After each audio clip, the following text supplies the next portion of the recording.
Spiritual journey is all about unlearning of fear and acceptance of love. इतनी सी बात अगर समझ में आ जाए तो हम सब की ज़िंदगी बहुत खुशनुमा हो जाएगी। बस समस्या ये है कि इन बातों से हम थोड़े अनभिज्ञ रहते हैं। शायद एक्सेप्टेंस नहीं है प्यार का, क्योंकि प्यार की परिभाषा तो हम लोगों ने अपने हिसाब से बना रखी है। बहरहाल, जिसने इस गूढ़ रहस्य को समझ लिया है उसने लोगों के जीवन को सुधारना शुरू कर दिया है।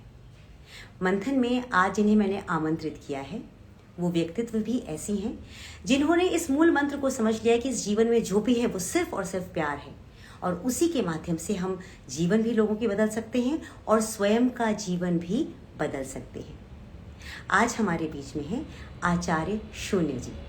आचार्य शून्य जी के बारे में अगर मैं आपको बताऊं तो वो एक ऐसी व्यक्तित्व है जिन्हें लोग कहते हैं कि वो वैदिक स्पिरिचुअल प्रीचर हैं, वो हीलर भी हैं, वो सच्चाई को बहुत बेबाकी से लोगों के सामने रखती हैं, और वो एक विजनरी ऑथर हैं। उन्होंने 3 किताबें ऑथर की हैं और जिनका नाम है sovereign self, Ayurveda, lifestyle and wisdom और रोर लाइक अ गॉडेस। उनके बारे में थोड़ा सा और मैं आपको बता दूं, वो अपने पूरे वंश की 2000 साल पुराने वाले जो उनका वंश है उसमें वो इकलौती महिला गुरु हैं जिन्होंने अपनी वंशावली को गुरुत्व के माध्यम से आगे बढ़ाया है।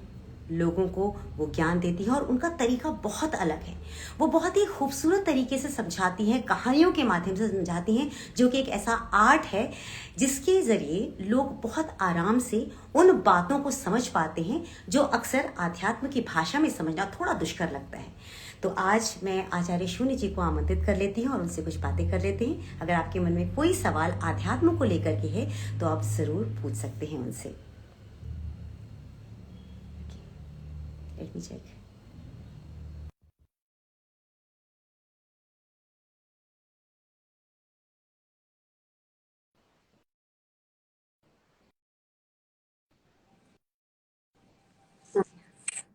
प्रणाम, welcome. Blessings. Thank you so much ma'am. Acharya ji, आप बहुत ही दिग्गज व्यक्तित्व, जो आध्यात्म जगत का एक बहुत जाना माना नाम है, आप उनकी पोती हैं। जब मैं आपके बारे में पढ़ रही थी मैं बहुत ताज्जुब में थी। मुझे लगा अरे आप उस वंशावली से आती हैं जहाँ पे कि सिर्फ और सिर्फ ध्यान, आध्यात्म और उनकी चर्चाएं होती रही हैं।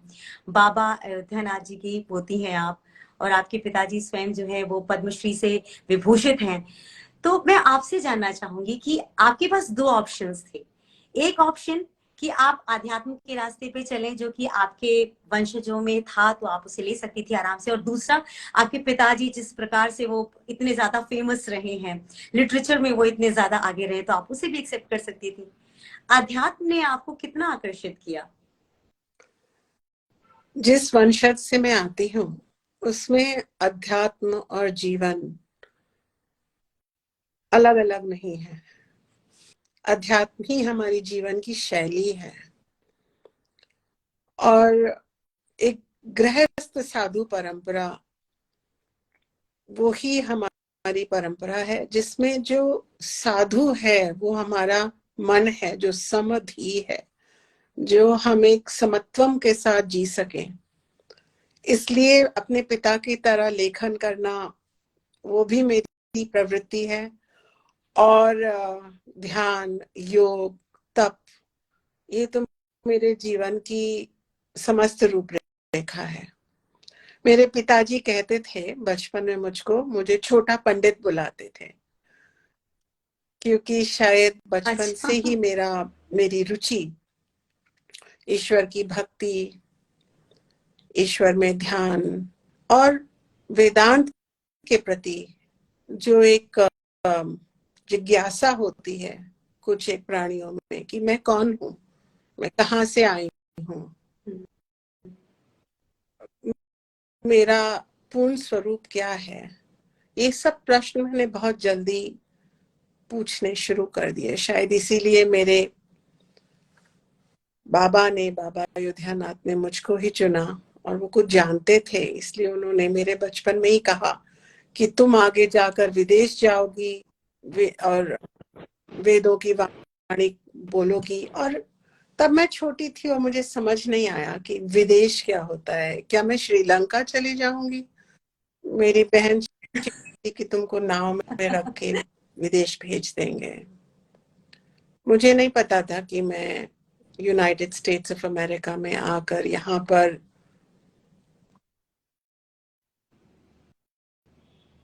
जो कर रही हूँ वो करूंगी।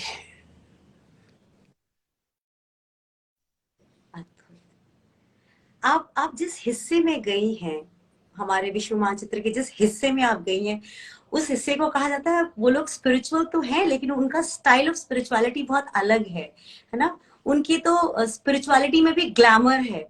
हमारे भारत में तो आध्यात्म का मतलब ही बिल्कुल अलग हो जाता है। हम जैसे सोचते हैं कि कोई आध्यात्मिक व्यक्ति, तो हम कहते हैं तो जोगी है, ये तो योगी है, ये पहाड़ों पे रहता होगा, इसने अपनी सारी चीजें, सारी इच्छाएं त्याग दी होंगी।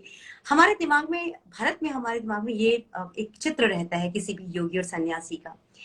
आपके लिए विदेश में जाकर के लोगों को इस रास्ते पे चलाना कितना दुष्कर ज्यादा था? दुष्कर नहीं था, क्योंकि जिस परंपरा से मैं आई हूँ, हमारे यहाँ वैराग्य का मतलब वैराग्य, वैराग्य माने वैरंज, राग, वैराग्य रंज से आता है, रंग से। वो रंग जो सांसारिक रंग है, वो संसार सिर्फ दुनिया से दूर एस्केपिस्ट टीचिंग नहीं है। वो रंग जो हमें राग और द्वेष भर दे, उस रंग से हम निवृत्त अगर हो जाएं, तब हम अपने स्वरूप में आ जाते हैं। तो जो हमारे भारत में एक सोच आ गई है कि अध्यात्म माने पहाड़ों पे चढ़े जाना, जीवन में एक ऐसा सिर्फ आत्मा का रंग हो और कोई ना हो, सांसारिक रंग कोई ना हो, ये एक सोच है। और इसीलिए फिर ज्यादा लोग उस पर चल नहीं पाते। पर अगर हम सांसारिक होकर अपने सभी धर्मों को निभाकर फिर भी वैराग्य और विवेक के साथ जी पाए, वही सच्चा अध्यात्म है।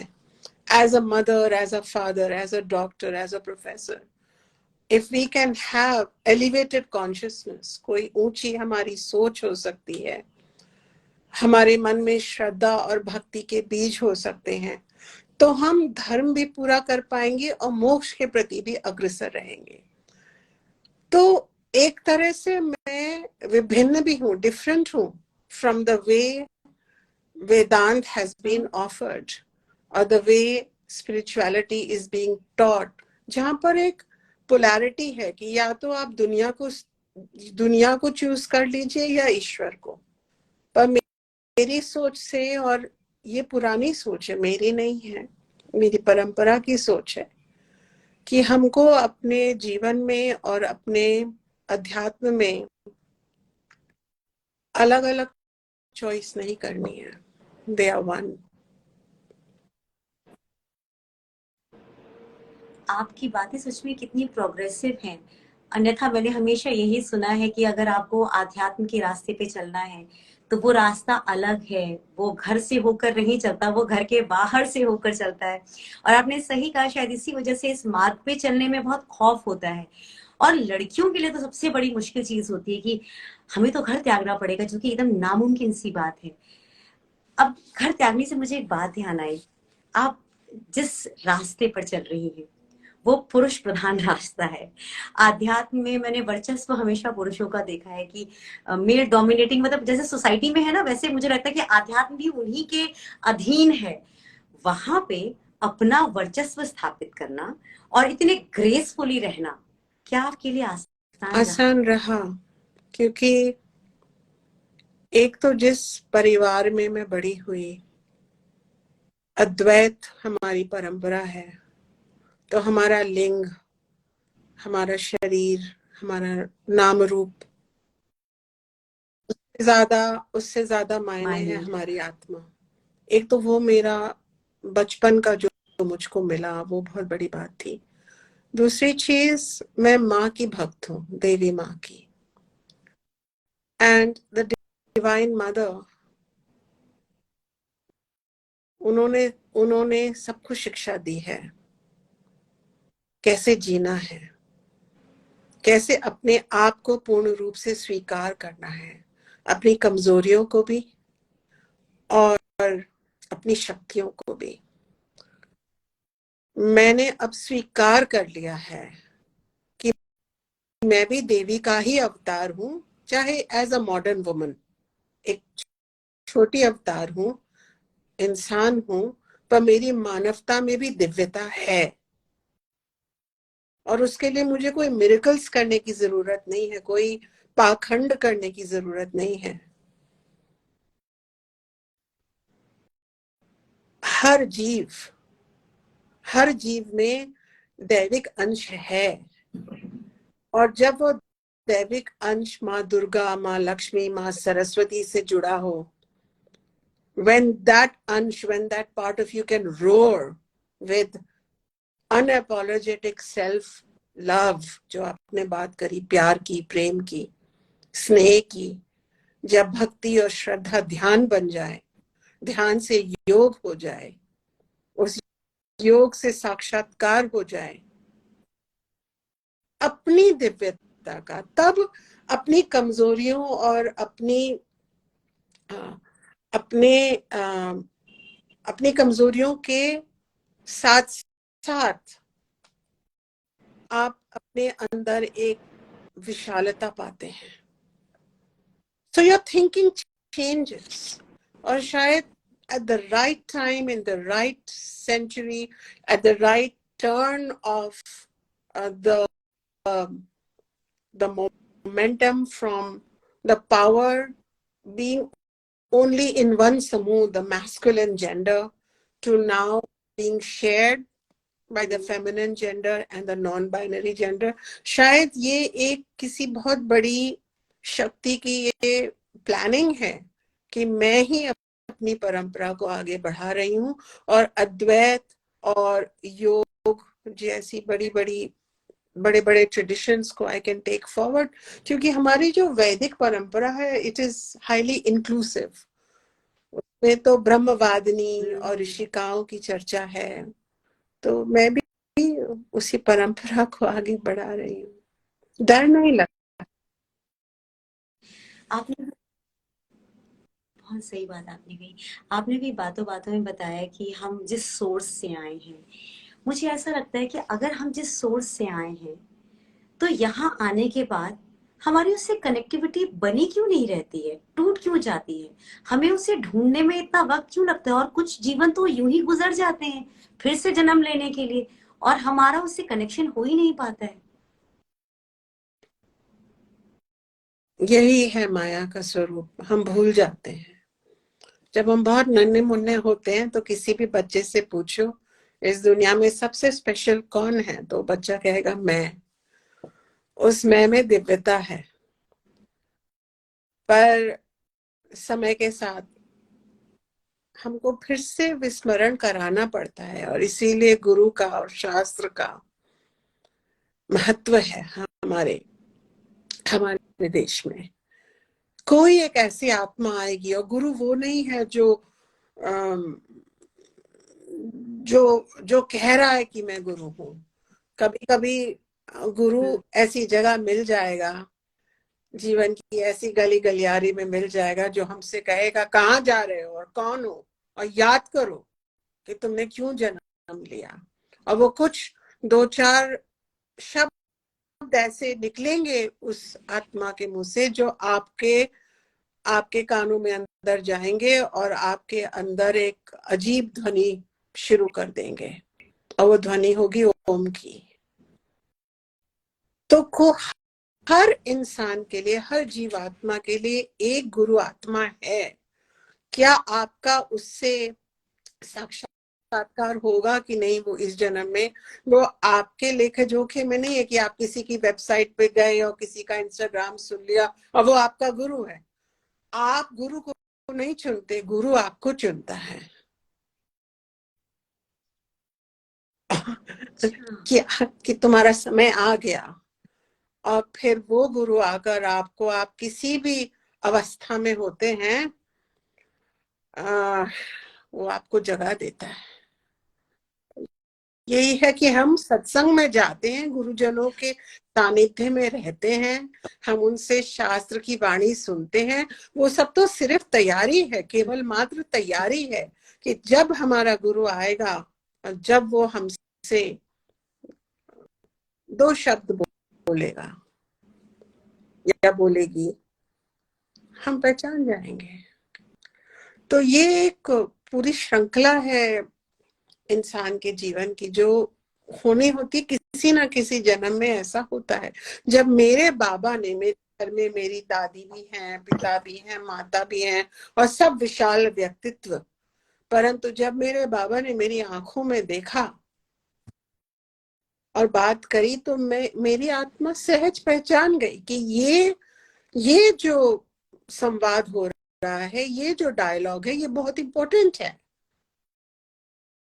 और इसके लिए जन्म लग जाते हैं तैयारी के। इसीलिए ज्यादातर हम भूले ही रहे तो ठीक ही है, दुनिया की वासनाओं में लिप्त रहे वो भी ठीक है, समय कट जाता है।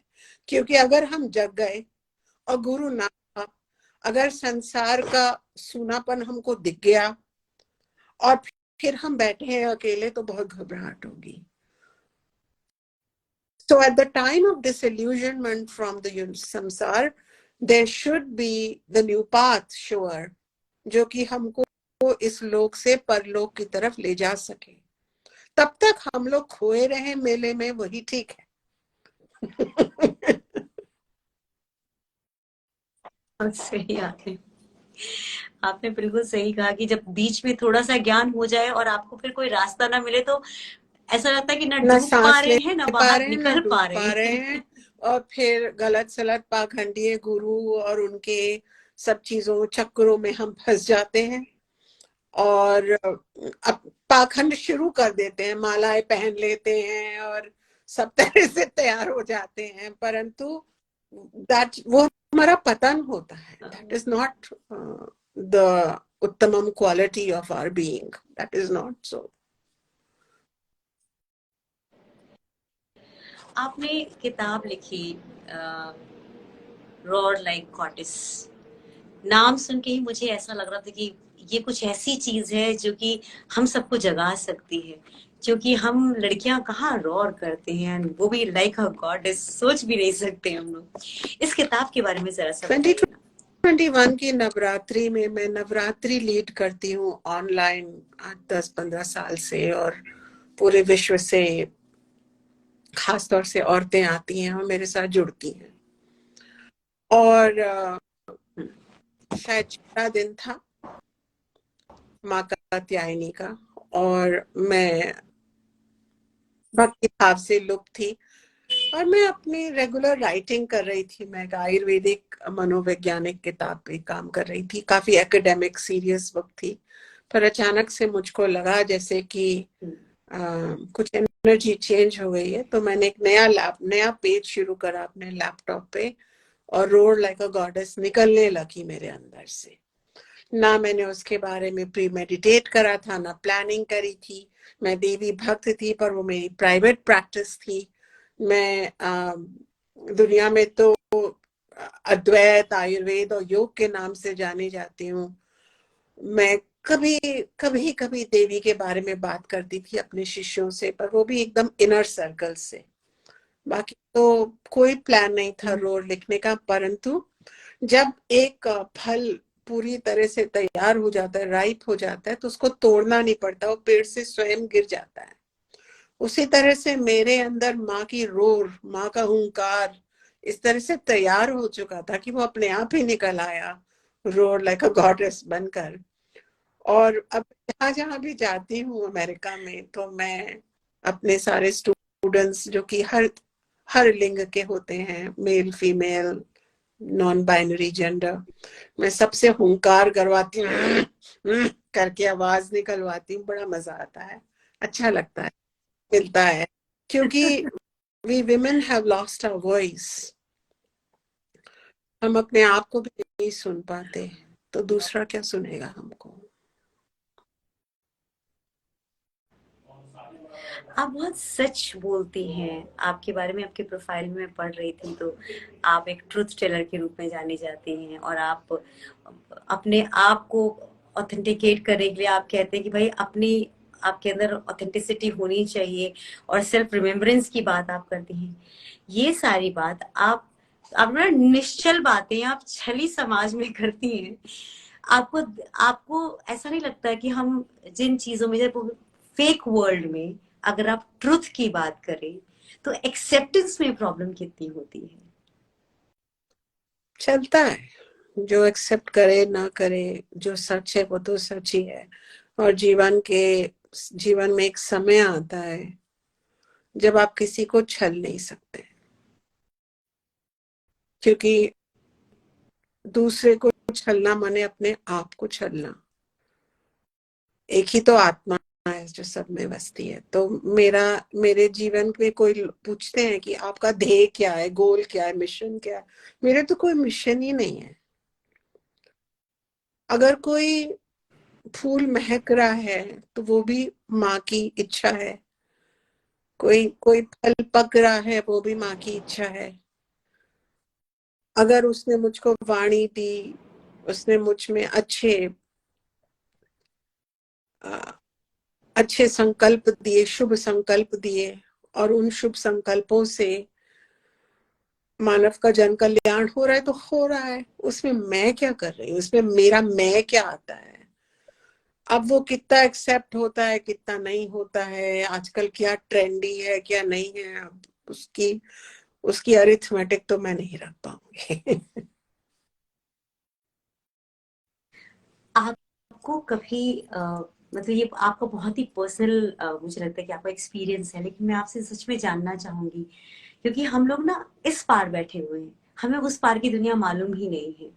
लेकिन क्या वाकई में उस पार की कोई ऐसी दुनिया है जिससे कनेक्शन किया जा सकता है, जिससे आप कनेक्टेड रहती हैं, जहां से आपको इशारे मिलते हैं, और हो सकता है कि अगर हम आपके वाले मार्ग पर चलें तो हमें भी वो इशारे मिल जो पाएंगे? अदृश्य है, को कुछ चीजें ऐसी हैं जो अदृश्य हैं पर उनका पूर्ण अस्तित्व है। जब हम छोटे होते हैं तो अपने बारे में हम अपने आप को शरीर मानते हैं, हम शरीर हैं। जब हम थोड़ी और हमारी उम्र होती है, भावनाएं बढ़ती हैं, तो हम अपने आप को मन मानते हैं। और जब हम ध्यान में लीन हो जाते हैं तो हम अपने आप को आत्मा मानते हैं, जब खासतौर से गुरु का सानिध्य हो जाए और शास्त्र की वाणी मिल जाए। पर जब वो जो हमारी जननी है, जो हमारी माँ है, जो हमारे पिता हैं, जब वो शक्ति, वो सच्चित आनंद, जब वो संपूर्णता जिससे हम आए हैं, जिसमें हम लौटेंगे, जब वो हमको दिखने लगती है, तब दिस यूनिवर्स चेंजेस। फिर वो सिर्फ एक फिजिकल यूनिवर्स या साइकोलॉजिकल यूनिवर्स नहीं रह जाता। फिर वो हम एक कॉस्मिक एग्जिस्टेंस में आ जाते हैं। एक ऐसी विशालता, एक ऐसी दिव्य विशालता से हम ओतप्रोत हो जाते हैं। और हमारी जो एक्सपीरियंसेस हैं वो अम, उन वो उन उनको हम शब्दों में नहीं बांध सकते। पर वो पर वो अनुभव हमको हर क्षण हर क्षण प्रेम भाव, सुख भाव, आनंद भाव, दिव्य ज्योति, दिव्य संकल्पों से ओतप्रोत कर देते हैं। मैं माँ हूँ, मैं पत्नी हूँ, मैं बेटी हूँ, मैं किसी की पड़ोसन हूँ, मैं इस पृथ्वी पर विचरने वाली एक सिटीजन हूँ। पर इस सबके बावजूद मैं कौन हूँ? सबके पहले मैं कौन हूँ, इस सबके बाद में मैं कौन होंगी? जब उसका ज्ञात होने लगता है, और जब वो ज्ञान सिर्फ सुना हुआ नहीं होता, वो आपका अपना एक आत्मबोध होता है एक तरह का। जब आप उस आत्मबोध में रहने लगते हैं तो आपकी लाइफ चेंज हो जाती है। ना मैं पहले ऐसे लिख पाती थी, ना मैं भाषण दे पाती थी, डर भी लगता था जीवन में, like any other human being. व्यापार था जीवन, बोले कि ना बोले, कहे कि ना कहे, ये पार्टी चूज करे कि वो पार्टी चूज करे, जैसे साधारण मनुष्य होता है, क्योंकि उसके अंदर सिर्फ सर्वाइवल कॉन्शियसनेस होती है कि मैं सर्वाइव कैसे कर जाऊं। But when you connect with that greater dimension, आप रिलैक्स कर जाते हैं द डीपेस्ट लेवल। आपको गुस्सा नहीं आता, आपको किसी भी बात से इनसिक्योरिटी नहीं होती, इनसिक्योरिटी दर्द नहीं नहीं होती, होता, या आपको इनसिक्योरिटी खुशी नहीं होती, आती पर है। क्रोध आता है माँ की तरह। पर अब वो क्रोध जो है ना, वो ऑर्डिनरी एंगर नहीं है, वो सुपर कॉन्शियस एंगर है, वो कॉन्शियस एंगर है। उस एंगर में ही मैंने ये बुक लिखी कि बस अब हो गया, अब औरत को उसका स्थान मिलना चाहिए। और अब हर औरत में माँ की गर्जन, वो उसके माँ की गर्जना उसके थ्रू आनी चाहिए। This is from super conscious anger, but ordinary anger, उसने ये क्यों कह दिया, ये क्यों बोल दिया, अरे वो तो उसपे माँ की कृपा नहीं हुई है, उसपे गुरु की दिव्य दृष्टि नहीं पड़ी है, वो तो मेरे कंपैशन का पात्र है, करुणा का पात्र है। तो वो तो अंडरस्टैंडिंग से आ ही जाता है। जैसे अब आप हैं, कुछ यंग आपके कजन्स या नीसेस नेफ्यूज बच्चे होंगे, तो अरे बच्चा है, ऐसे ही हो जाता है, अंडरस्टैंडिंग आ जाती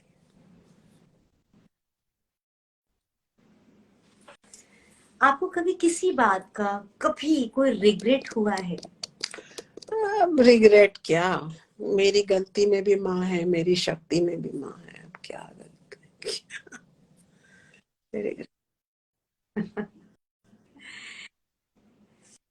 क्योंकि आपसे बात करने में मुझे बहुत अच्छा लग रहा है, लेकिन आपका समय हो गया, आप अभी दूसरा आपका इंटरव्यू भी बिल्कुल प्लान्ड है, इसलिए मैं चलते चलते आपसे वो टेक्निक सीखना चाहूंगी जिस टेक्निक को करके कम से कम एक कदम मेरा भी उठ जाए स्पिरिचुअलिटी की तरफ।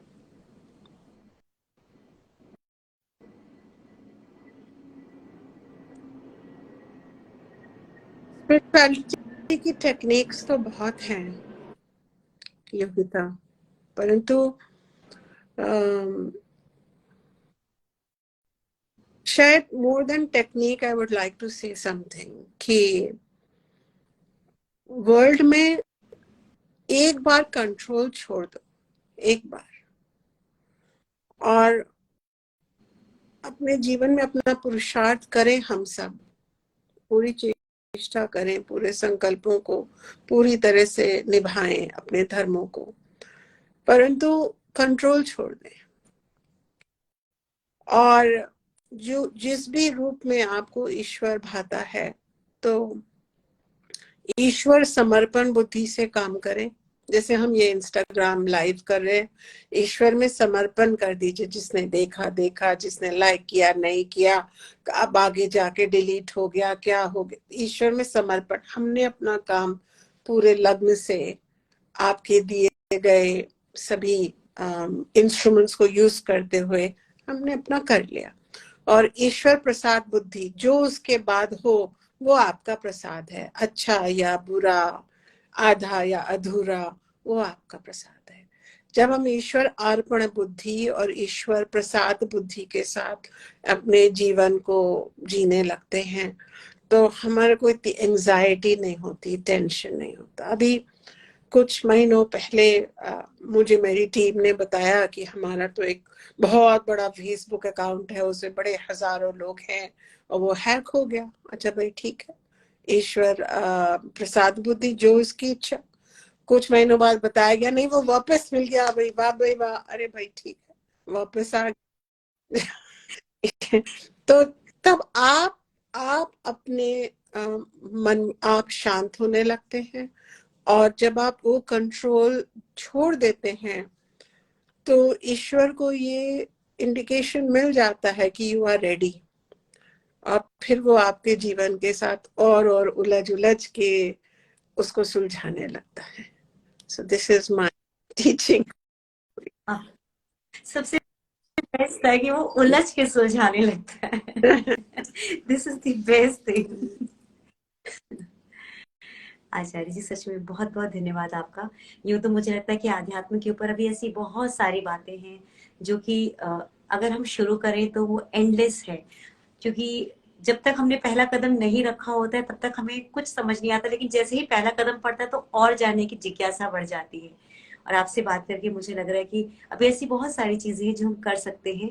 मैं आपसे गुजारिश करूंगी आने वाले वक्त में अपना समय एक बार फिर से दीजिएगा, ताकि हम इस पर और गहरी चर्चा कर सकें और समझ सकें, आपके नजरिए से हम आध्यात्म को देख सकें। आज जो आपने समय दिया, और मुझे मालूम है आपके इतने बिजी शेड्यूल में भी समय निकालना, आपके कंट्री में एक अलग समय हो रहा है, मेरी कंट्री में एक अलग समय हो रहा है, फिर भी एक योग बनाया आपने। तहे दिल से आपका धन्यवाद। Thank you so much.